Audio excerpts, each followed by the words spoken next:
This is Movers and Shakers, where we interview the upcoming generation of Make It Happen multifamily investors to share their story. Welcome to the Movers and Shakers podcast. My name is Gino Barbaro, co-founder of Jake Gino, multifamily investor, educator, father, mentor. And today I am joined by Bernard Pierson. Bernard joined Jake Gino in April of 2021 and has over 10 years of real estate experience. Within the multifamily space, he has GP and joint ventured on 7 properties totaling 400 plus units and participated in another 1,500 units plus with limited partnership interest. I want you all to welcome Bernard to the show. Welcome, Bernard. Thank you, Gino. Excited to be here. Thanks for having me. So, Bernard, let's just jump right into this. You've got a lot of experience. I remember when we met first at one of the boot camps. What propelled you or what inspired you to join Jake Gino? Because you had a lot of experience. What were the pain points that you were having in real estate? Right. So before Jake Gino, I was doing mostly real estate development, and my passion always, I knew it was in multifamily. I just wasn't really applying it. I was scared. I wasn't as intentional as I wanted to be. Mm-hmm. And with time, before Jake Gino, I started progressing towards multifamily, started getting into LP deals, started getting into a couple of small portions of GP deals, but it wasn't at the speed I wanted to. And I just joined Jake Gino and things really changed for me. Like they skyrocketed. I've had a great year and it's been great. So let me ask you, what were the epiphanies when you joined? Because for some students, we talked about it before we started recording, it's the focus. For some students, it's the networking. For some students, it's the education because they didn't know what they didn't know. For some students, it's that accountability. Some students is just the camaraderie. What was it for you that you really enjoyed and thrived upon when you joined? So honestly, there's 2 parts to that. First, I underestimated the education piece of it. I thought I have 10 years, and back then I maybe had 9-8 years of experience. And I just said, I know enough. There's enough info out there. I can read a book. I can do that. I really underestimated it. The community and you and Jake and the whole team, the coaches, Bill, Darren, they have so much experience, and relying on that experience is so valuable. Mm-hmm. And it gives you so much confidence to go out there and do things and make things that happen. So that was definitely one of them. And the other thing was just the community, meeting other like-minded individuals and getting into deals. I've made so many great friends, partnerships, and lifetime friends and partnerships through Jake Gino. Mm-hmm. Bernard, you were in real estate development. You were in Nicaragua, correct? Doing work in that country. There's a lot of people out there who are in development who are more transactional based. What appealed to you about multifamily? And speaking to those developers who are saying, I can't get into multifamily, that's not my lane. How do we convince them to come over to the dark side? And what convinced you to come over to, as I like to say, the dark side? So before real estate, I was doing 11, 12 years ago, I was doing food trading. I was trading, which I still am a little, but more on the side. Mm-hmm. And that was my main business. And that was very transactional too. And I was making money. I mean, not tons of money, but I was making some money, and I wanted to put that money to work. And that's how I found real estate. I started buying single family homes, duplexes, small properties. And I was starting to get interested already in multifamily. Mm-hmm. But during that time, I met my development partners, and that's how I got interested in development. So I went down and I decided, you know what, it's going to be better to partner up with somebody with experience and get into development. And I'll just do this because they have experience, and I don't want to do this alone. Right. So that's how I ended up back home in Nicaragua, which is where I'm from. I was born here. I'm Nicaraguan American. But anyways, that's how I ended up back in development. And after some time, I realized that at the same time while I was developing, I was doing some passive investing in real estate as an LP. And I started realizing that my LP deals were doing a lot better. My multifamily LP, just passively, without any work, were doing a lot better than my development deals in Central America. Mm-hmm. They were I didn't have to deal with the government as much. I didn't have to deal with the risk of knowing if I'm going to sell, the pre-construction, the time it takes from pre-construction to the time you actually sell.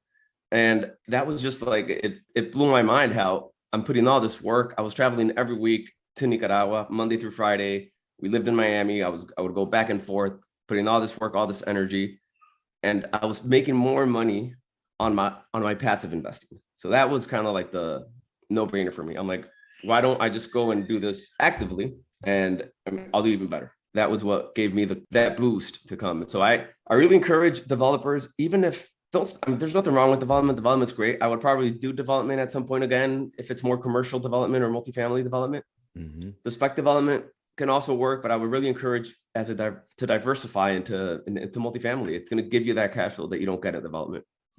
I heard that you said you started out with single family and some duplexes. If I'm a new investor and I'm listening to this right now, can Bernard Pierson give me some advice on how to get into multifamily? Partner with somebody who's done it before. That was how I did my first deal.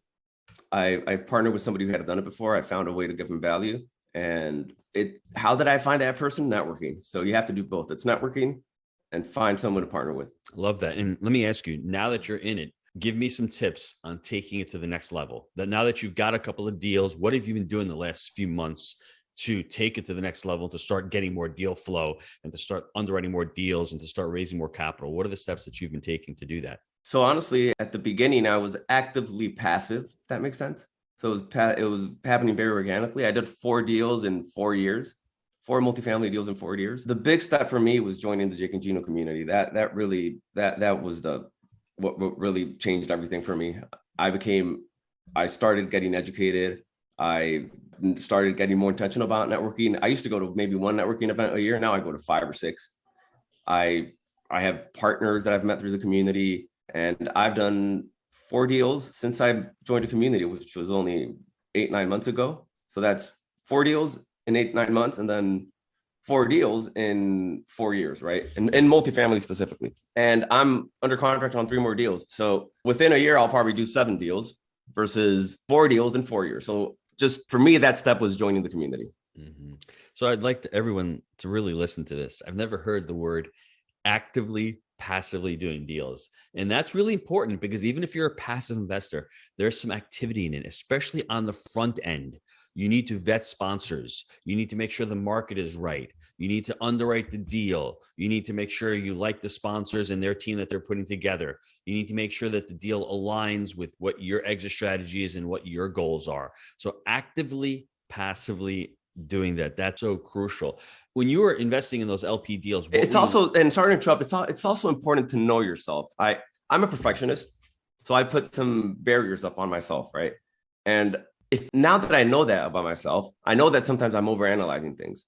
Some people are maybe too aggressive. Some people may be too optimistic. Some may be too pessimistic. So you have to know yourself and know what's holding you back. And it's in the mind many times. And for me, it's being a perfectionist that sometimes holds me back. And joining this community gave me that confidence and got me through that perfectionist kind of mindset, and joining partners that give me the confidence and the coaches and the community and whatnot. I have to add to that as well, because for people that don't know Bernard, he's a truly hard worker. It's not like you just join a community or you show up and you're like, okay, I joined. Now I can expect an ROI. No, you need to come out to the events. You need to spend a weekend at networking at a buy right boot camp or manage right boot camp. You need to join and show up at Toastmasters for a few months. It's really uncomfortable, but getting on Toastmasters every Wednesday night with the Jake Gino community, it gives you a skill set that you didn't have. Getting out of the comfort zone, the accountability piece where you're coming to MM4 and you're meeting your students there, your partners there, getting on the calls with the coaches. There's a lot of activity that's involved in it. It's not like you just join something and it happens. You join something, you put the work into it. Because when you're saying actively, passively, that means you're still doing work on the passive side, or that's a passive message. You're still putting effort and intention into it. That's what's really important for everybody to understand. It's education times action will equal the results. A lot of people take just education and they're out there and they're saying to themselves, I need to be a perfectionist. And I think that's what's great about joining a community like ours. All like-minded, surrounding yourself with like-minded people. The proximity is really important, but understanding that everybody out there is winging it. We're all figuring it out day to day, and we don't have to be perfectionists. We just need to put in the work and be held accountable by other people. And when we invest in something, we want an ROI. We have skin in the game. That's what's truly separated the beginner from the person who wants to take massive action. So it's education times action equals results, and then being intentional. And then ultimately it's a journey. So Bernard's journey is starting from an LP investor, doing development deals, then going to LP, then doing some co-GP deals. Now he's out there partnering up and he's taking deals down with partners. And now, transitioning into, before we get into what you're focusing on now, it's also raising capital and being intentional on that. What type of deals are you looking at right now as far as your buy right criterion, as far as markets? Because you are in a very competitive market of Miami right now. Right. Yeah. So my 2 markets are Charleston, MSA, and Oklahoma City. And in Oklahoma City, we're buying deals in the urban core, very walkable areas and whatnot, and up and coming areas of the city. And they're anywhere between 30 to 50 units. We're trying to build this portfolio of properties near to each other. Yes. So we have a 30 unit building that's 2 blocks away from another 29 unit building, right? So that's the type of stuff we're focusing on there. In Charleston, similar things. We're buying C-class properties and not as urban. We're mostly focused on in North Charleston, working class workforce housing, and yeah. So what prompted you to go to Oklahoma City? I personally love the market. I know the metrics, but what in Charleston? I mean, Charleston's an amazing city to live in. The income growth over the last 4 or 5 years has been astounding. I mean, it's just a beautiful city. It's got character. There's a lot of jobs moving there. I think Boeing's going there. I mean, there's so many different jobs and employers there. But let's talk a little bit about the Oklahoma, because people are maybe on the fence going, I don't know how to choose a market. It's really, there's a couple of ways to do it. You go by the metrics, but you also go by the location or the ease of you getting into the market as well. So what prompted you to look at Oklahoma City and start investing there? Right. For me, someone once told me, I don't remember who it was, but it might have been you, but I'm not sure.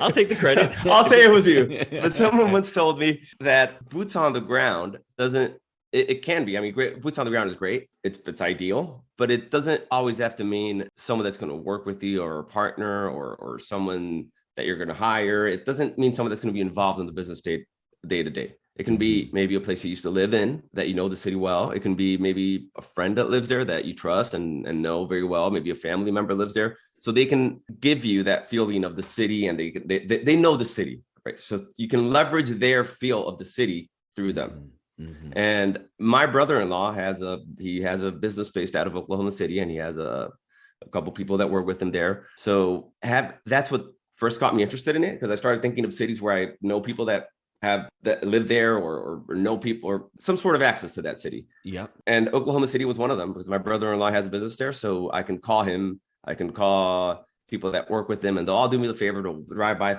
a property that we're looking at. I'll call them and ask them, what do you think of this address? What do you think of, is it desirable? Is it not?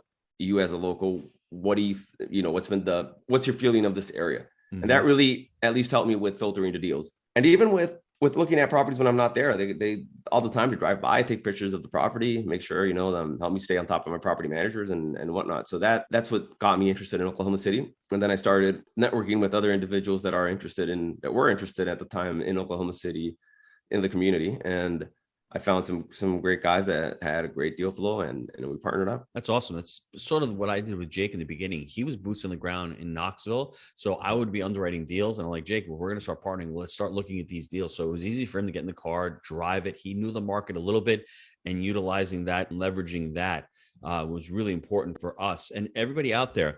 Bernard's not talking about 200 unit deals or 300 unit deals. Right now, the market is those smaller deals. There's a lot of value. And what he's trying to do is exactly what we're doing. We're creating scalability by buying smaller deals and putting them together and creating, on average, our offices are around 200 units. That's where we see the break even for a property manager. Anything over 200 units, they tend to be a little bit overwhelmed. So with a 200 unit, office, you have a property manager, assistant property manager, maybe 2 to 3 maintenance techs, depending on how heavy a lift or what's going on, if there's a lot of service requests. So you have the 30 unit, the 29 unit, you get one more property, one more 10 or 15 unit right then and there. You have a nice mix of 80 to 90 units where you have one dedicated property manager for all three. And then the economies of scales come in, and bam, your expenses come down, and you're able to manage that asset. So that's really important, everybody out there. You don't have to go for that 100 unit plus on the first deal. If you can buy a couple of these smaller deals, and it really depends on the market cycle where you are in the market right now. In this part of the market cycle, those bigger assets are getting bid up by private equity. Private equity doesn't want to touch a 30 unit. Mom and pops can't afford to buy a 30 unit because they have limiting beliefs of saying, I can't do that. That's the problem in here, right? So those smaller deals, I'm 100% in agreement with you. That's exactly what we're doing. Give me a walk down memory lane of your mindset, how your mindset has shifted from the last couple of years to where you are now. Could you see yourself investing in Oklahoma a couple of years ago? Could you see yourself investing with people that you just met a few months ago? I mean, give me an idea of what the transformation has been for you. No way. I was really, so we're from that, this Latin American mindset, we're very skeptical, right? And that's changed for me a lot. You're a New Yorker. New Yorkers are very skeptical. So So we're skeptical, people are skeptical of everything. It's incredible, right? So I never would have seen myself doing so much with people that I'm meeting on networking groups and whatnot. But it's completely changed, and it's given me so much confidence to talk about multifamily. I used to hide that I would work, that I was doing multifamily to my friends, to my family, to everyone. I wouldn't post anything on social media. I wouldn't get on a podcast like today, no way. And I was trying to do everything silently. That's kind of like very privately. I'm a very private person. I'm introverted. And as I joined the community and as time has progressed, I've realized that that's just going to hold me down. It's a limiting belief. It's going to limit my growth. And now I try to put myself out there as much as possible. And I'm open. I'm a lot more open-minded. I used to think I was open-minded, but now looking back, I wasn't. Before we go to the short answers, this is an important question. Where's your focus going now to today? Like, what do you see yourself focusing on today in your business? So two things: taking the opportunity to others and to other investors. And that was another limiting belief I had. I don't want to be able, I don't want to take people's money. I want to do everything with my own money, with my, like, maybe some very close family members or partners. So now, but I realized that I'm offering an opportunity to them. It's an opportunity that they really don't have time. They don't have the access to. They just can't get in unless someone like me comes and offers it. It's multifamily has a lot of great things that can bring to an investor, very attractive. So it's bringing that to them. And the second part of that question which is a similar answer, is taking it to Latin American investors. That so the concept of multifamily, or even commercial real estate in general, does not exist down there. We over there, maybe Mexico and Chile has a little bit of it, where properties are sold based on cap rates and analyzed based or appraised based on cap rates. Over there, that just doesn't exist. It's all condos, or it's all sold based on comps. Things don't cash flow as well. I wrote an article about how the risk-adjusted returns are superior in the U.S. by a milestone compared to Latin America. So I really want to take that opportunity to Latin American investors and give them access to investing in this market. That is awesome. I lied. I've got one more question, because this is going to be a little bit longer of an answer as well. Where do you see yourself? Because it's beautiful, right? You're going from real estate development. I should wrap this up at the end, but real estate development to LP deals, to co-GP deals, to partnering up, doing JVs. Now you're all of a sudden talking about raising capital. We're not even raising capital here, raising capital to people who live in foreign countries, to live down in Latin America. So that's a great progression that you're seeing, everybody. That's what we call the growth mindset. He had maybe a little bit of a fixed mindset before, where he was afraid or he didn't know how to offer the opportunity. We talked about it. Bernard's not asking money from anybody. He's offering them an opportunity to invest in a superior asset, because down in Latin America, maybe they do have cap rates, maybe they don't, but they're probably getting a 1 or 2 cap on their assets, and they're not getting any cash flow. And property rights are a little different in the US as opposed to other foreign countries, where here you do have property rights and you have an asset that's, a hedge against inflation, and it's a basic human need. You need that. And there are superior returns. There are superior tax benefits going on as well. Where do you see yourself in 5 years in the multifamily space?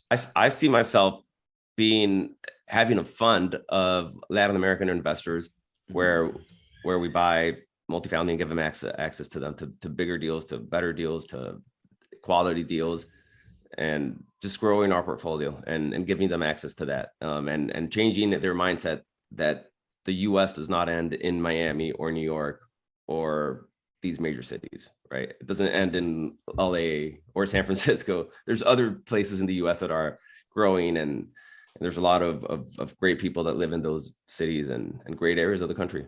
I love that. Multifamily is a team sport, everybody. Write that down. Let's take a quick time out to hear from our sponsors.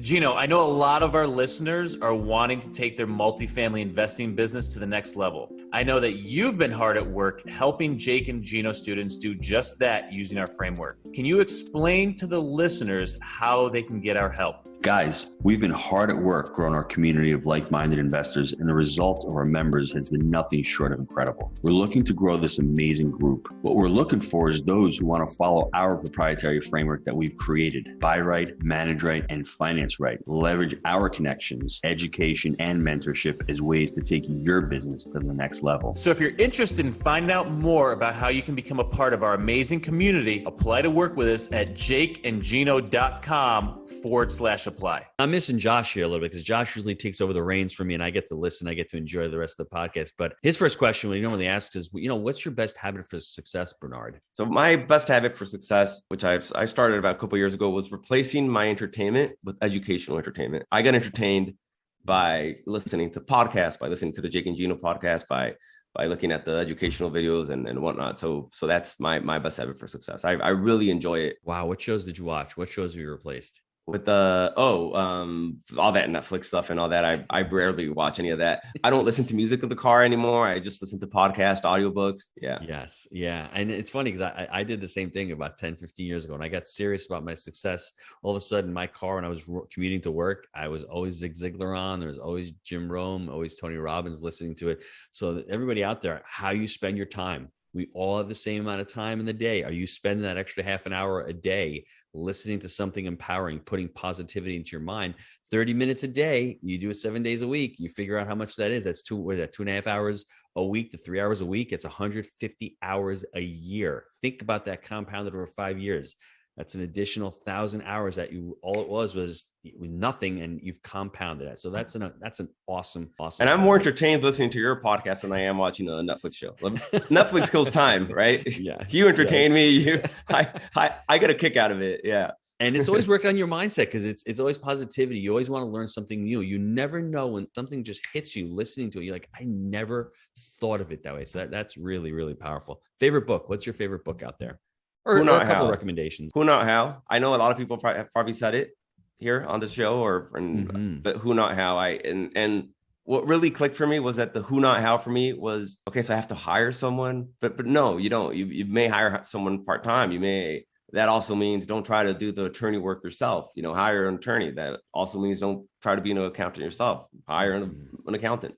So Who Not How, definitely. So what do you love? What juices you? What gets you passionate? What gets you going? Other than real estate, truly real estate is the number one. I can watch real estate shows all day, or not on TV. Like when I say shows, I mean like your show and podcast and read books or audiobooks. So that's going to be my number one. Definitely. I go for a walk and I'm listening to a podcast or an audiobook. Other than that, on my personal time, family, definitely. I love spending time with my family. We just go for walks. We're very simple. We go for walks here. I play with my kids in the park, but my hobby that I can't really do here in Miami is skiing and not water skiing, snow skiing. I love to do that. It doesn't make sense. There's no mountains in Miami and there's no snow, but I still find a way to do it as much as I can. And Nicaragua? Did you ski Nicaragua? I mean, no way. Yeah, that's what I'm saying. No way. Any I started skiing when I was older. So when I was 25-ish, I'm 36 now. Okay. So I started skiing about maybe 12, 13 years ago. I used to play golf before. I used to be a pretty good golfer. And golf is a great sport. It just takes a lot of time to play it. So I was good. So I started getting frustrated that I was losing my ability as time passed, right? Because I wasn't paying attention to it as much. And I started giving it up. I play occasionally. I played at one of the events with Mike ET and some other guys. We went to Top Golf and we had a lot of fun. That's another thing about your events. You have a lot of fun with everyone there. Everyone's friends. So let me ask you that's something about values, because now you've got a family and you can't spend 5 or 6 hours on a Sunday playing golf. So you'd rather give that up. And instead, what can I do with my kids or my wife? Well, let me go skiing. We can all go skiing and take a trip skiing. So it's values-based decision-making. That's ultimately, I think, what it comes down to in the real estate space. What do you gravitate towards more now? Are you more of a capital raiser? Do you like to analyze deals? Do you like to put systems together? Do you like to asset manage, property manage? What are you more focused on right now? What do you enjoy doing? I'm focusing more on raising capital, just because one of the main, I like it. I enjoy it. I naturally have to educate others when you raise capital. So I enjoy that part, speaking about my knowledge about what I've learned in the industry, and naturally being in Miami, I'm not looking for deals here. But there's a lot of money here. So I've gravitated towards raising capital, but I also enjoy asset management. I am involved in asset management of the properties. I'm not the full-time asset manager, but I am involved in the asset management calls and because I do enjoy strategy of it and finding ways to increase revenue and reduce expenses and whatnot. I love that. Yeah. Last question. What, as you're looking towards it, how is your life different now than it was 5 or 6 years ago? Now that you've gotten into multifamily, you're doing it full time, you're raising capital, you're going towards your sole purpose and your passion. What is the difference in your life? I'm confident, I'm decisive, I'm committed. As where before I was all over the place. I was not confident. I was kind of like testing the waters and I was scared. There was a lot of fear. There was a lot of, oh, we're at the top of the market. One of the most dangerous advices that I've ever heard for me, right? And this may not apply for everyone, but for me, a dangerous advice is buy low, sell high, because we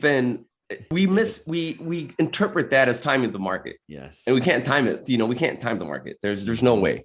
Mm-hmm. So that's why I love about you guys, that you say buy right. As long as you buy right, you're fine. So I love that. Everybody listen to that. I mean, that's powerful, because case example myself, I came down to Jacksonville in 2017. Everyone told me back then, oh, the market's overpriced. It's hot. That was almost 5 years ago. I wish I had bought 5 years ago. So if you buy right, you manage right, and you finance right, and you buy for the long term. Now, we can't get into what type of criteria, what part of the market cycle. That's what the community and the education is about. But how do you buy low? You know what? You're at the top of the market, as the infamous Bill Ham says. You look back and you go, oh, that was the top of the market, because no one can time the market. You need to buy in fundamentals. You need to buy with a little bit of cash flow. You need to buy in a growth market, and you need to buy with some type of stability and some type of business plan. And that takes skill, and that takes education, and that takes action, and that takes getting out there and grinding it out every little bit, every little day. Bernard, how can the listeners get a hold of you? Social media, I'm on Facebook, LinkedIn, Instagram. You can also go to my webpage. That's www.equitypartners. That's equity with an I at the end, EQUITI partners.com. And you can email me, Pierson, BPIERSON at equity, EQUITI partners.com. Quick recap. Josh, wish you were here. You're going to have to listen to this on the replay. Bernard Pierson, 10 years ago, got into real estate experience, real estate development, gets into real estate in the US, starts buying LP deals several years ago. He said he did 4 deals in 4 years, joins the Jake and Gino community, does 4 deals, and possibly closing his 5th in the first year. But more importantly, everybody, forget about how many deals he closed. It's important. I can talk about Bill Hamill. I could talk about so many other students. He got focused. And once we get focused and we have clarity, we don't lack the motivation. We don't lack the excuses. We're not afraid anymore. And once we can surround ourselves with amazing people, and we have an accountability group, and we can meet amazing people, and we have talents and skills that we can bring to the table, that's where partnerships start to thrive. So from LP deals to co-GP deals to doing a GP deal to all of a sudden JVing deals. And now the future, I'm glad I asked him this. He's thinking of becoming a fund manager. I guarantee you 5 or 6 years ago, he didn't even know what a fund manager was or what a fund manager did, or even exploring the options of raising capital in South America and in Latin America, in those countries where they don't have multifamily. The sky is the limit. So don't have that fixed mindset. Have a growth mindset. Be willing to invest in yourself. Be willing to invest in your education, and be willing, as Bernard said, if you're an introvert, that's okay. I'm an introvert as well. We need to step out, become clear on what we want, and that introversion will go away, and we will come to these events. We will put the time and the effort in. And for all the Jake and Gino students who are listening to this, and those of you who aren't, who want to meet Bernard, he's going to be at these events, whether it's the January boot camp, whether it's the March money mixer. He will be at a lot of these events because he shows up and he makes it happen. So just want to thank you, Bernard, for being on the show today. And once again, what's the website? www.equitypartners.com. Equity with an I at the end. So it's EQUITI partners.com. Thanks a lot, Thanks Bernard. so much, Gino. I appreciate it. Had a lot of fun. Really enjoyed it. Take care, everybody.